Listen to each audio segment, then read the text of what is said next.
And away we go.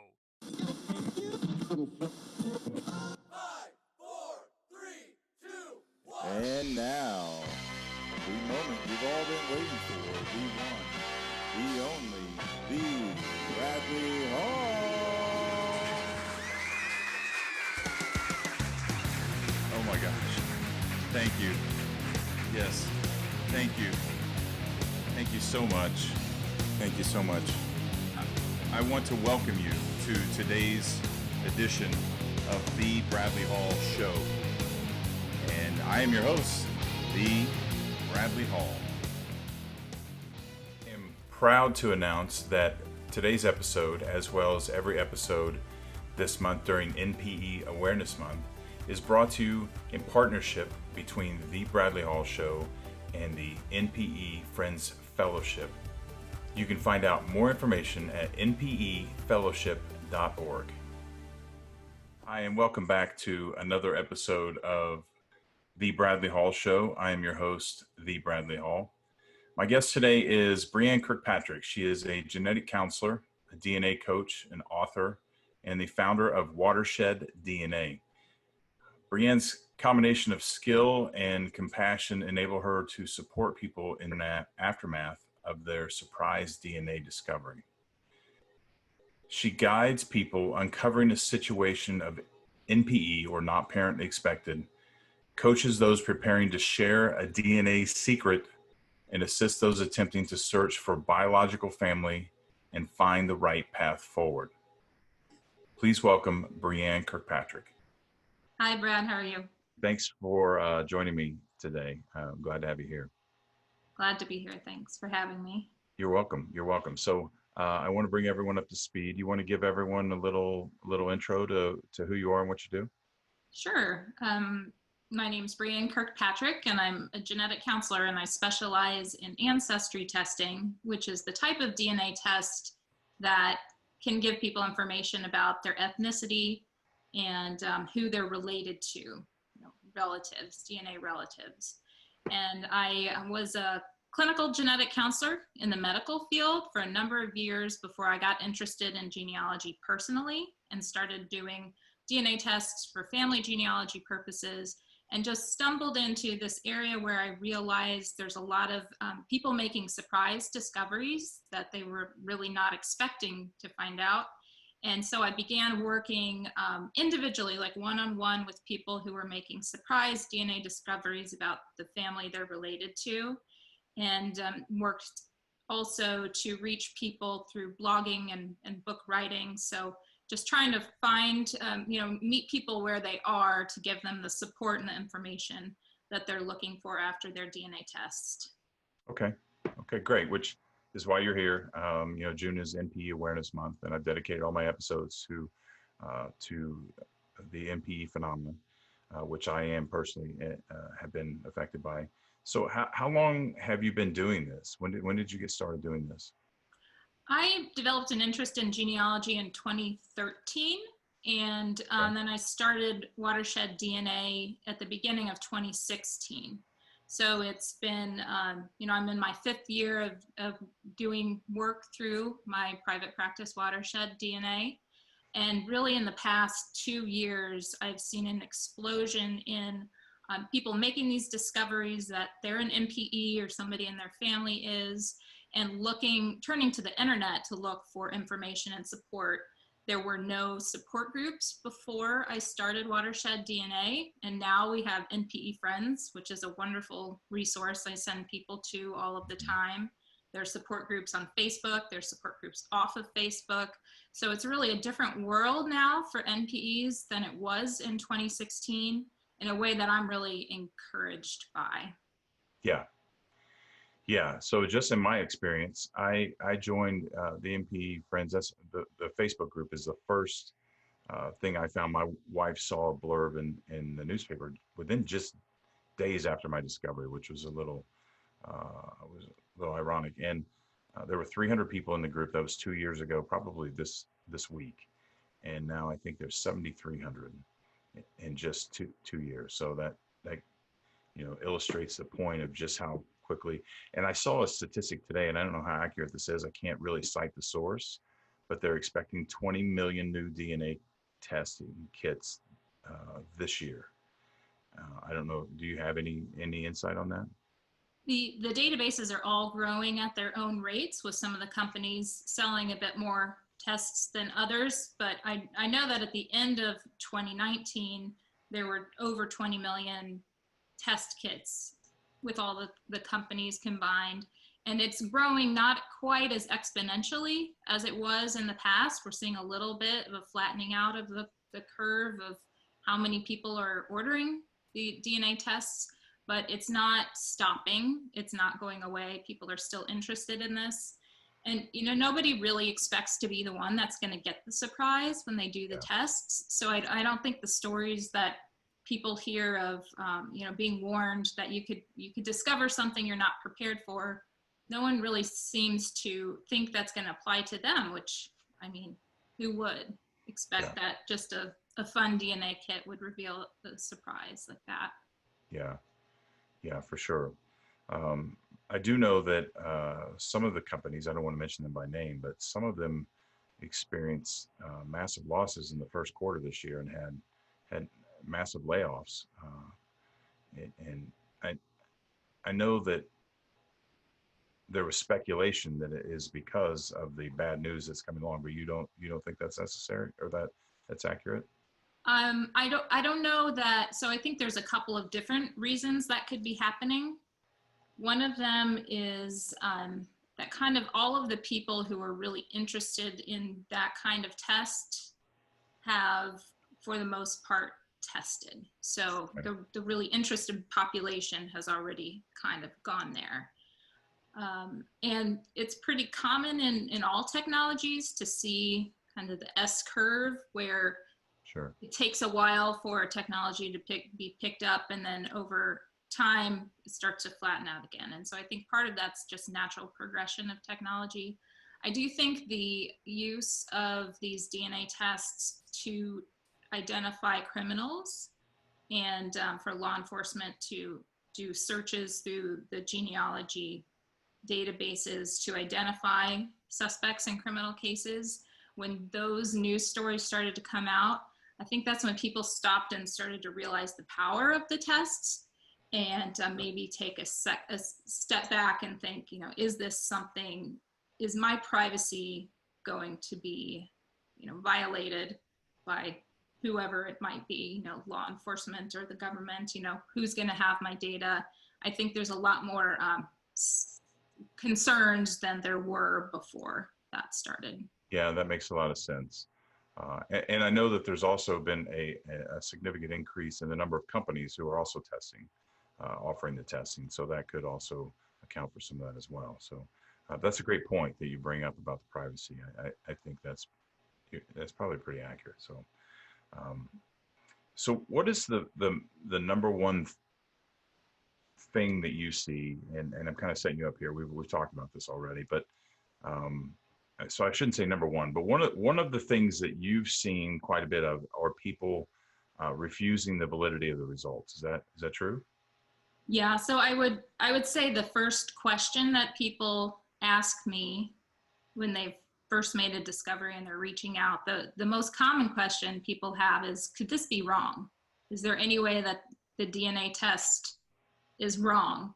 You know, there's skepticism and doubt and concern. And I think that is a very natural part of making the discovery, both for the person who's making the discovery and if they're, you know, trying to make contact with biological family. It's almost, I see it as a normal phase for someone to go through, to question, you know, how can this be true? Could this be wrong? And so I ended up writing a short ebook just to summarize all of the different reasons that I have heard of for the DNA tests coming out the way that they come out, and address that question, could the DNA test be wrong? And in most cases, no, there's no issue with the DNA test itself being wrong, but sometimes the way it's interpreted, it can be misinterpreted. So the DNA technology is not in question, but the way that information is being interpreted either by the company or by the person trying to understand the results, sometimes there can be a misinterpretation. Very rarely there's biological explanations, which we can get into that a little bit later, because those are very rare but very interesting situations when the biological reason is the one. But that's a good segue into kind of this topic of, could the DNA test be wrong? Do you have an example of what an interpretation, a faulty interpretation would entail? Sure. I'll use a situation that was a client of mine who came to me and she said, I have this unexpected match in my DNA test list, and the company, and I am going to name company names here because 23andMe tends to have a little bit more of the interpretation problems. Okay. She said, I did a DNA test at 23andMe and it says I have a half sibling. This person is a mystery to me. I don't know who they are. What's going on here? And before she reached out to me, she had also had one of her first cousins she knows of and had her first cousin test at 23andMe. So she and her first cousin both tested and they were matching this mystery person. Both of them were matching the mystery person as a half sibling. So they were just very confused. Like, how can this person be his half sibling and my half sibling? What's going on here? And when we looked, I did a deeper dive into the DNA results because there's tools at 23andMe where you can see exactly where do two people match along their chromosomes and how much DNA are they sharing. There's a measurement called centimorgan, which is important when you're looking at these DNA match results. So we looked at how many centimorgans they were all sharing, where the DNA was matching, what did the X chromosome look like, because that can hold some extra information. And it turns out that 23andMe reported this person as her half sibling when in fact it was her first cousin. Okay. And it was her other first cousin's half sibling. So it had identified the relationship wrong.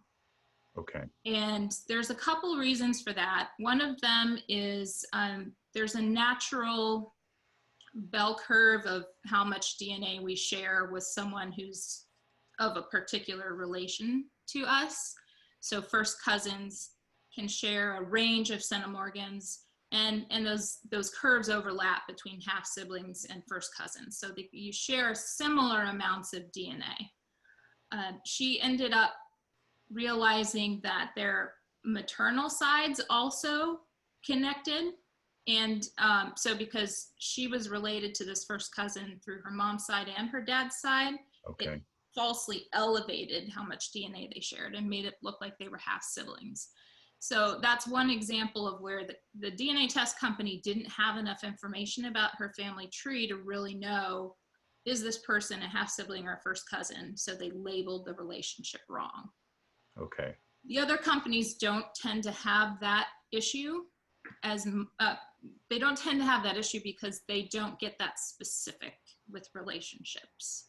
So at Ancestry, for example, they group first cousins and half siblings and aunts and uncles into the same category and just say this is a close family member, but they don't try to get more detailed than that. Okay. And I've seen that. So in Ancestry, they'll say this is between the third and fifth cousin, or potentially second cousin or a first cousin once removed, and they give you a wide array where 23andMe tries to get a little more exact on the prediction. Is that fair assessment?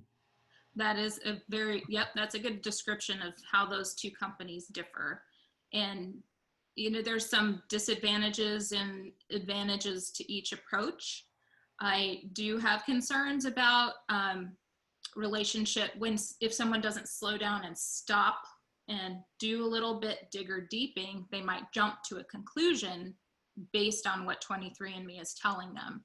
And so I always try to encourage people, slow down, go through all the possible theories. If you're not really well familiar with the DNA tests, find somebody who's really reliable and can go through those results and make sure that what you think you're seeing is what you're actually seeing. Yeah, that's great advice. Unfortunately, being on that end of things, when the emotions get involved and that kind of a rush, we don't we're not thinking clearly. We're just trying to, first of all, our brain can't connect to the new information. It wants to stay with the way we think things are. And so trying to rationalize the new reality is extremely difficult in the first place. And then once we begin, and I know you've heard this over and over and over, once we begin to realize, then the emotions start setting in, and there's so much confusion.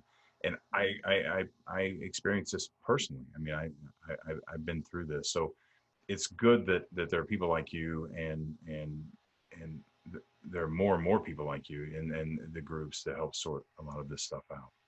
Mm-hmm. Yeah, it's overwhelming. It is overwhelming. Yeah. It is, and it's hard for people to understand. Yeah. Yeah. So, okay. So with the, and I know that you have a list here. Another reason could be a sample mix-up.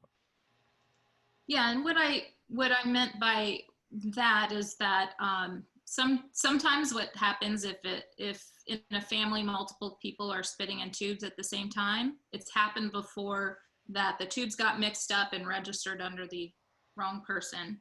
So first of all, I just make sure there wasn't a mix-up on your end of things. And on the company end of things, there's only ever been one sample mix-up, and that was back in 2010. One of the DNA companies had a lab, an error in the lab where an entire tray of samples got turned. As it was getting put in the machine, the tray was turned the wrong way. So in a whole set of, I think it was about 90 samples, were mixed up with each other because of that technology error. It's only happened that one time. Since then, all of the companies have put in safeguards to make sure that type of sample swap, that type of error never happens again. And from the laboratory side of things, that is the only swapping issue I've ever heard of before. Okay. So it's pretty safe to say that it has to be done on the sample side, the customer side, before they send the package in. Yes. Okay. Yeah. I've also seen people logged into the wrong accounts too. So if you have more than one DNA test registered in the same online account, if you're clicked in on the wrong person and you start looking through the match list, you may not recognize names, and it's because you're not looking at you're not looking at your account. So just little things, there's little reasons that can cause temporary panic. And I just tried to find all of the different possible reasons and put them all in one place. So someone who's going through all of those theories in their mind can check off, could it be this? Could it be this? Could it be this?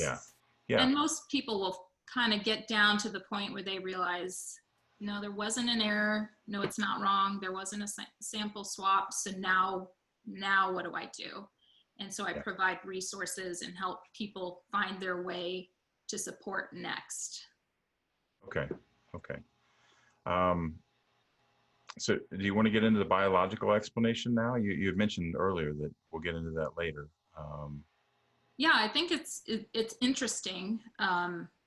They're also rare, but they are interesting. So kind of two reasons. One of them is a stem cell transplant. So this is the more common of the two biological reasons I've seen for the results coming out wrong. If someone has a stem cell transplant where they go through chemotherapy or a type of treatment to kind of kill all of their bone marrow cells, and then they receive a stem cell transplant, the bone marrow is where your blood cells are produced. So from that point forward, after you have the stem cell transplant with somebody else's bone marrow or stem cells, your blood is going to contain cells that have that person's DNA in them for the rest of your life. And some of the time, those cells will dominate your own DNA cells in your sample that you send into the test company. Some of the time it will be a mixed sample, and so the company will fail the test. They won't result the test. They'll send you an email and say, the sample failed, send us another one. And so for that reason, the companies recommend don't do this testing if you've had a stem cell transplant. Number one, because it may fail, and number two, because it might give you the results of your donor instead of your own results. Okay. We don't see this happening if people have just an organ transplant, or if it's a stem cell transplant localized to one part of the body. It really has to be the type of stem cell transplant that replaces your bone marrow or your blood producing cells in your bone marrow. But that has caused a couple of shocks for people who are like, who's this new person matching me? And it ends up being their, the person who received a stem cell donation from their son or their, father or something like that. That's absolutely fascinating. Now, so it just affects the blood, right? It doesn't affect the person's DNA. It doesn't alter their DNA. So there's no reproduction issues or anything like that. It's just the blood cells. Just the blood, and they end up being having a mixture of both their original DNA in most of their cells, and then their donor's DNA just in their white blood cells. Okay. And it's a type of phenomenon called chimerism, or being a chimera, and that is the other biological reason that someone could have their results come back, is that they were naturally born a chimera. They naturally have two sets of DNA in them. And how this happens is early in pregnancy, the mother ovulated 2 eggs. They were separately fertilized, and then those 2 eggs fused into one and became one person. So most people who are, it's very rare, we don't really know, it's so rare we don't know how rare it is. What ends up happening with someone who's born a chimera is they can live their whole life and not know it. Sometimes they can have medical problems that never have an explanation, because they maybe they have a set of male chromosomes and a set of female chromosomes, and it can lead to some different developmental differences, like biological developmental differences. And then when they are of the age to have children, depending on which set of DNA gets passed on to their children, they might show up as their child's uncle instead of their father. Wow. Or they might show up as their child's aunt instead of their mother. So it just depends on, what DNA gets passed down. So natural chimeras, people who are born chimeras, very rare, but I've seen it happen on one case that I've worked with. Wow. Okay. Yeah. That's fascinating. I mean, the whole thing's fascinating, but the fact that you actually had a chance to be involved in that with as rare as it is, that's awesome. Yeah, it was very interesting. And for the person, for the person who was the chimera, he was so relieved to have a reason why, because they were telling him, this child's not your son. And he's like, but he is my son. And he really was his son. It was just this really odd fluke of nature that had happened. Yeah. He was happy to have an explanation. How did they figure it out? At the hospital, the baby's blood type was impossible given his parents' blood type. So they said, it's impossible for your baby to have this blood type if the parents are this and that. So then they did a standard paternity test. And the paternity test said, you are not this child's father.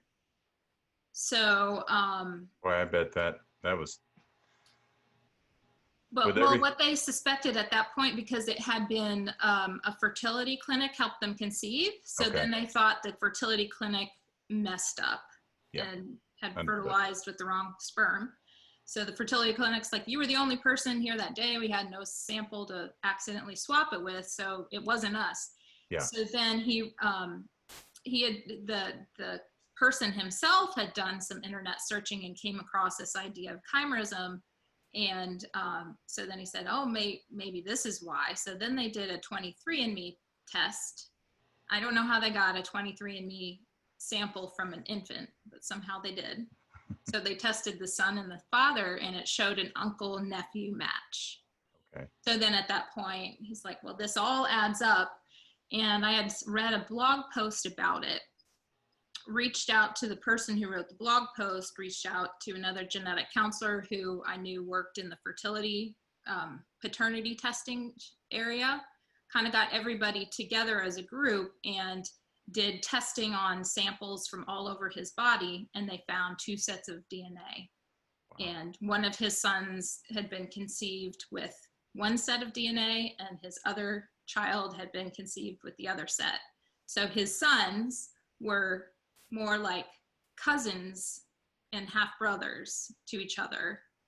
And Wow. even though he was the father to both of them, it was just Wow. really an unusual, so rare that this shouldn't be something people think of as the first reason that their results are coming back the way they are.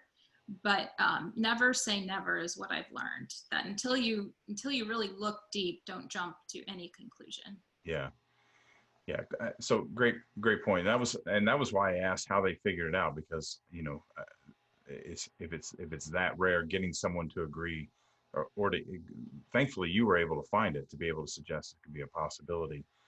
But I think it's, again, I'm going to reiterate what you said, that people need to understand that this is, if there's a discrepancy, this is probably not it. This is correct. It could be, but it's probably not. Right. Okay. And most of the people that I deal with have a parent who's using this type of thing as an excuse. And so that's why I'm being extremely clear about that, because of the population of listeners that I have are in a situation where they have someone who's trying to discredit the validity of the test for one reason or another. And so I just want to be very clear, that this is probably not it. So right. Yeah. And it might buy some time for everyone to adjust to the fact that the discovery has been made. And sometimes a little bit more time, it can be harder, but it can also give everyone a chance to step back and figure out how do we move forward now that the truth is out. Yeah. So even if someone's denying, maybe a little more time will help. Sometimes no matter how much evidence you show, the denial continues. And so at that point, it's definitely helpful to connect with a support group or an individual one-on-one therapist or counselor. Yeah. Just to deal with how hard that can be. Yeah, for sure. Okay, so another reason would be a reporting issue. So the reporting issue is what I described earlier with 23andMe calling somebody a half sibling who's a cousin or vice versa. So the reporting of the match is not accurate because not all of the information is there. Okay.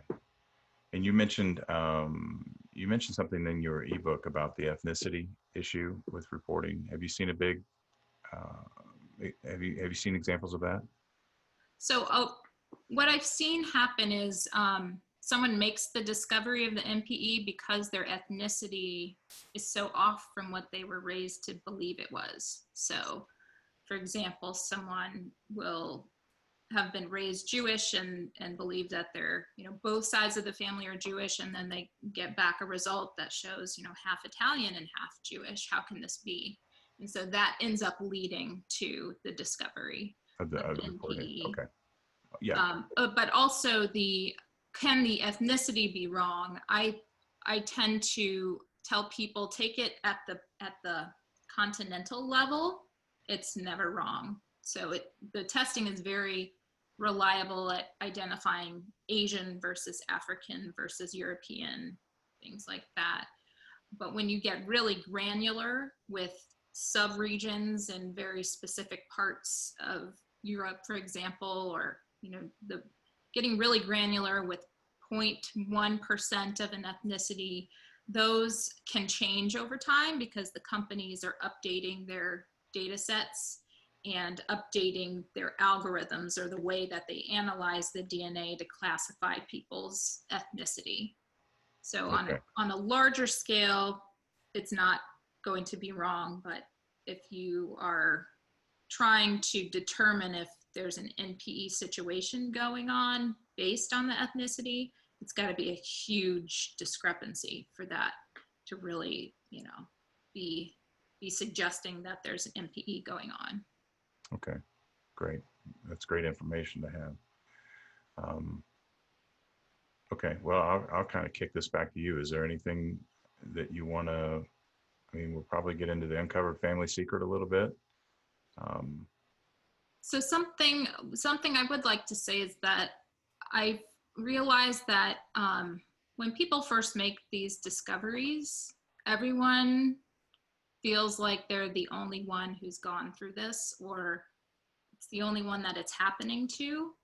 And I always try to encourage people to know that they are not alone in the experience they're going through. It's happened to millions of people at this point.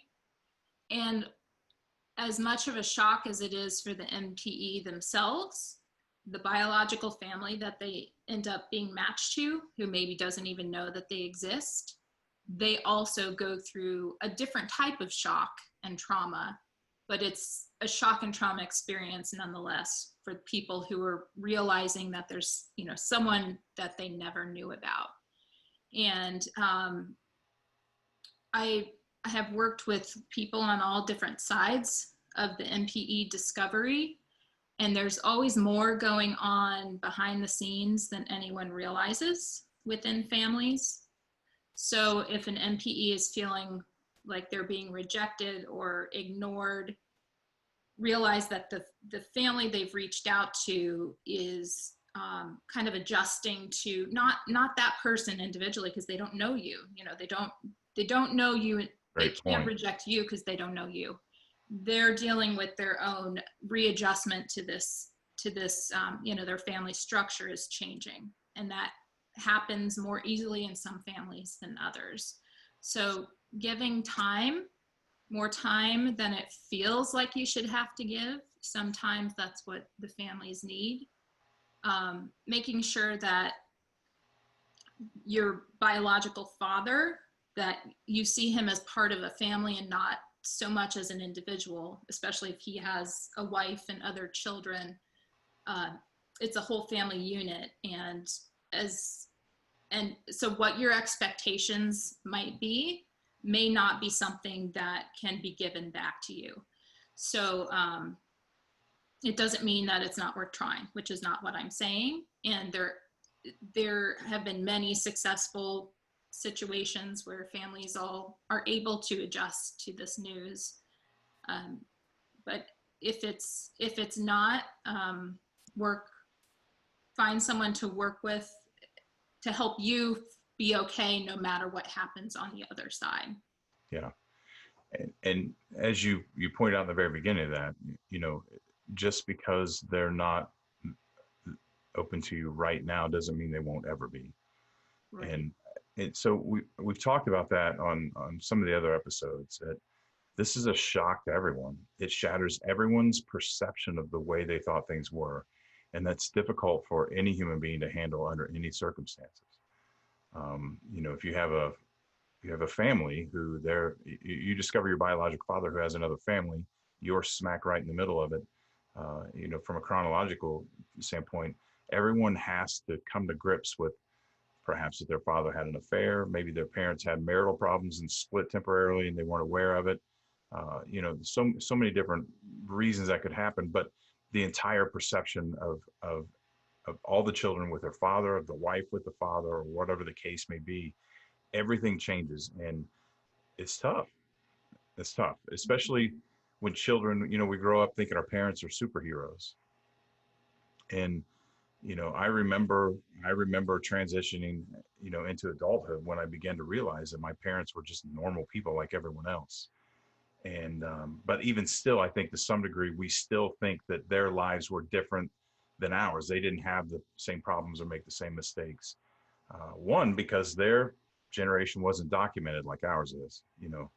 Um, we have cameras everywhere and DNA technology and the things that they didn't have, 2 or 3 generations ago. So I just want to hammer that home that I agree with you, and people need to understand that everyone involved, and there are exceptions.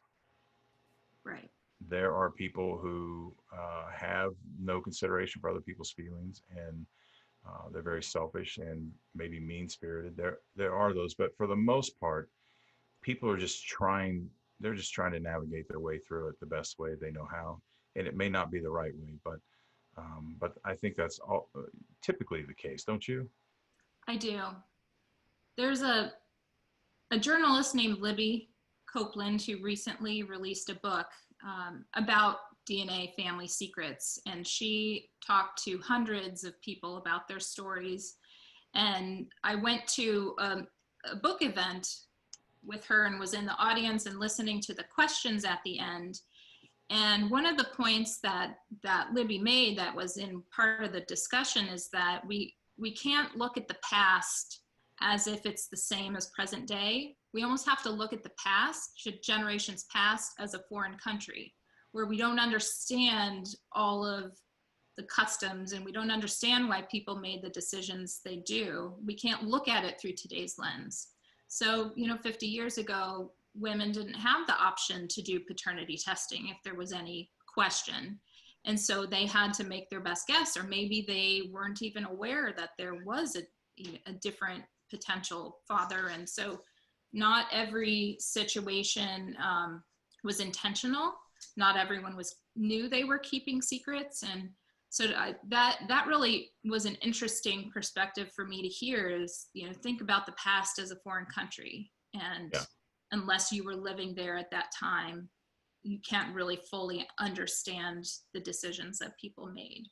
Yeah, I absolutely. And not only that, but people from a different generation still are going to behave differently today than younger people, because they come from generations where you didn't tell your secrets, you didn't talk about things, you didn't,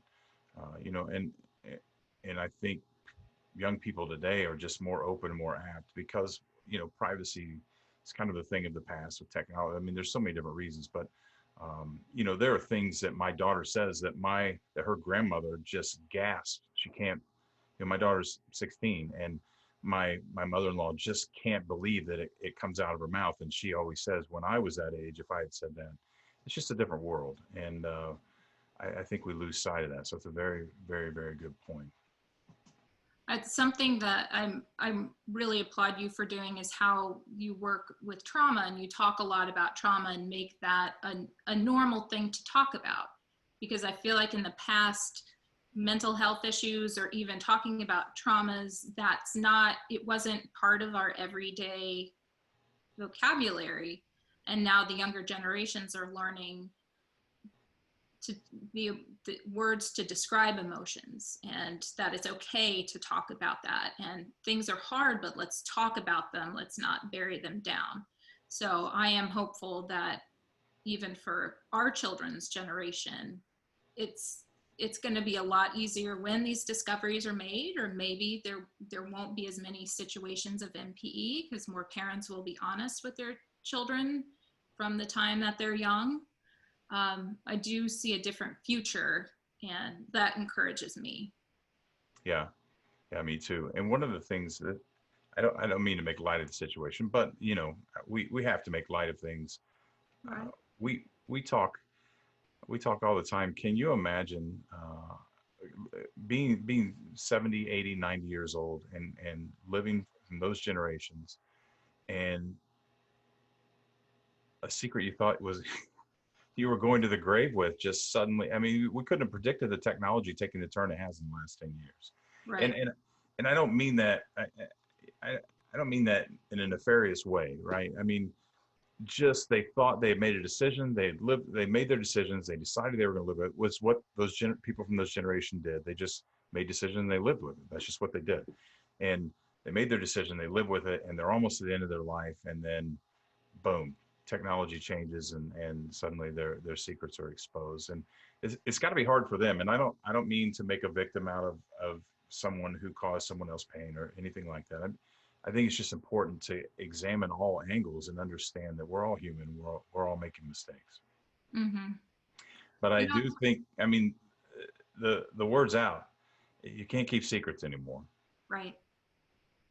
The word's out in most places. I am still kind of shocked in that the fertility industry has been very slow to accept the fact that, anonymous donation of eggs and sperm and embryos is not possible or practical. Yeah, it's not realistic. And so I think that's still an area where some improvement is needed. And not just, I think also support for parents who have chosen to build their family that way. Support not just in how they tell their children, but making it normal to everybody in their family that there's different ways that families are built, and so we don't need to keep secrets around that. Sure. Yeah, that's a great point. Do you foresee in the future where DNA tests will be required for newborn babies? So in a way, it already is happening in the form of the newborn heel stick test. They're not specifically testing an infant's DNA and saving it and creating some master database, but we're already doing tests on newborns for the purposes of health conditions that if we know about them early, we can prevent the bad things from happening. Sure. So in a way, we're already testing newborns, but in terms of, but that's not their whole genome. We don't have a master database of infants' genomes anywhere or anything like that. Yeah. But in terms of do you mean like requiring DNA tests to prove paternity? Yeah, just and I don't know that I want to use the term prove. I mean, do you see a time in the future where it's just standard practice to establish paternity with a newborn immediately, and perhaps build a genealogical database for generations and to come, where people 200 years from now can just easily trace their family back to because we're fascinated with it. I'm fascinated with my genealogy, especially now since I have, the other half of the truth. And thank goodness my family all comes from England because of the records they kept, but it still only goes back so far. So I wonder at times if we're moving in a direction where paternity will be automatically established, it will be added to a database, and that future generations will be able to track their genealogy. I could see that happening, but I could also see kind of the status quo moving forward, where it's an opt-in test for parents to decide, because parents still have a lot of choices over what happens to their children at birth. They can opt out of the heel stick test. They can opt out of hospital births altogether. So I think it'll depend on how much we decide parents get to choose over their children. And if we as a society agree that parents still have the ultimate say, which is kind of how things are now, maybe it won't be at birth, but I don't know. It's hard. Yeah. Hard to predict the future. Yeah. Fair point. Okay, so you're at watersheddDNA.com? WatersheddDNA.com. Yep. Okay. And people should contact you if they are looking for support after a surprise discovery, no matter who they are in the family. So. Okay. Great. That's great. Because my support group's everybody. It's not just NPEs. It's the bio dads and their wives and the half siblings and the people that make the discovery and don't know how to tell. So looking for support after a DNA surprise, no matter how they're impacted. Okay, great.